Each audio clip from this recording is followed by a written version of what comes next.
Corona virus के बाद हुए लॉकडाउन की वजह से दुनिया भर में पढ़ाई का मतलब क्लासरूम के ब्लैक बोर्ड से निकलकर घरों में मौजूद मोबाइल और लैपटॉप में आकर सिमट चुका है।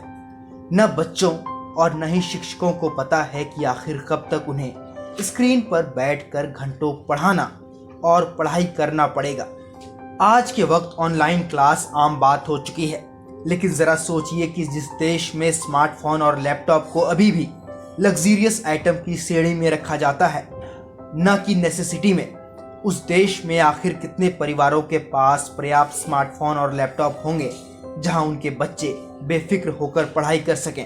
पिछले कुछ दिनों पहले भारत में 18,188 बच्चों पर किए गए सर्वे के दौरान ये पता चला कि लगभग 80% बच्चों के पास लैपटॉप नहीं है और लगभग 20% बच्चों को तो स्मार्टफोन भी नसीब नहीं है।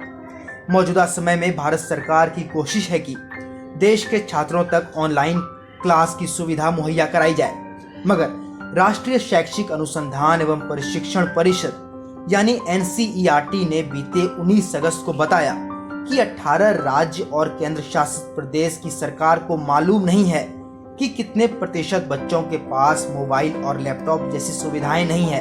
NCERT के मुताबिक 27% से ज्यादा बच्चे, टीचर्स और उनके पेरेंट्स ऑनलाइन क्लास के दौरान स्मार्टफोन की कमी की वजह से जूझ रहे हैं। इस कमी का सीधा असर बच्चों की मानसिकता पर पड़ रही है। लॉकडाउन के दौरान केरल से लेकर पश्चिम बंगाल से ऐसे खबरें सामने आ चुकी हैं जहां बच्चे स्मार्टफोन की कमी की वजह से आत्महत्या तक कर रहे हैं। पिछले कुछ दिनों पहले असम के 15 साल के एक बच्चे ने ऑनलाइन क्लास न अटेंड कर पाने की वजह से आत्महत्या कर ली थी। 21 मार्च के बाद देश भर में हुए लॉकडाउन की वजह से ऐसे लाखों बच्चों का पढ़ाई से रिश्ता टूट चुका है जिनके पास मोबाइल और इंटरनेट के साधन नहीं हैं। सबसे बड़ी समस्या उन बच्चों के सामने है जो सरकारी स्कूलों में पढ़ाई कर रहे हैं, क्योंकि एजुकेशन मिनिस्ट्री के मुताबिक 20 राज्यों में 65.2% छात्र यानी 1,13,00,000 बच्चे जो सरकारी स्कूल में पढ़ते हैं, उन स्कूलों में शायद ही ऑनलाइन क्लास की कोई सुविधा मौजूद है। Indian cellular and electronics association यानी ICAA के मुताबिक भारत की 130 करोड़ की आबादी में सिर्फ 45 करोड़ लोगों के पास ही स्मार्टफोन है। इसका मतलब ये कि जिस देश में आधी आबादी से ज्यादा लोग स्मार्टफोन की कमी से जूझ रहे हैं, वहां पर हर बच्चों तक ऑनलाइन क्लास की सुविधा पहुंचाना एक ख्वाब ही है।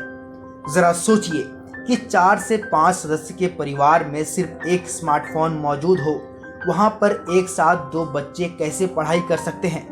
और अगर किसी तरह स्मार्टफोन का इंतजाम हो भी जाए तो मोबाइल डेटा का खर्च माँ बाप के जेब पर कितना अधिक बोझ डालने वाला है। विश्व बैंक के आंकड़ों के अनुसार भारत में 26 करोड़ से अधिक लोग गरीबी रेखा के नीचे जीवन जी रहे हैं, जो 200 रुपए प्रतिदिन से भी कम कमाते हैं। इन सभी परिवारों के पास बातचीत करने के लिए अच्छी मोबाइल फोन तक नहीं होती है, तो उनके बच्चे ये सपने कैसे देख सकते हैं कि वो मोबाइल फोन पर पढ़ाई कर सकेंगे। लेकिन दुर्भाग्य देखिए कि भारत सरकार कहती है कि सौभाग्य से सभी के पास एक मोबाइल फोन है, उसी से सभी बच्चे शिक्षा ग्रहण कर सकते हैं। इस वक्त जरूरी है कि सरकार सबसे पहले अपने सरकारी डेटा को सही करके ये जानकारी इकट्ठा करे कि देश भर में कितने ऐसे बच्चे हैं जिनके पास मोबाइल और इंटरनेट की सुविधा नहीं है।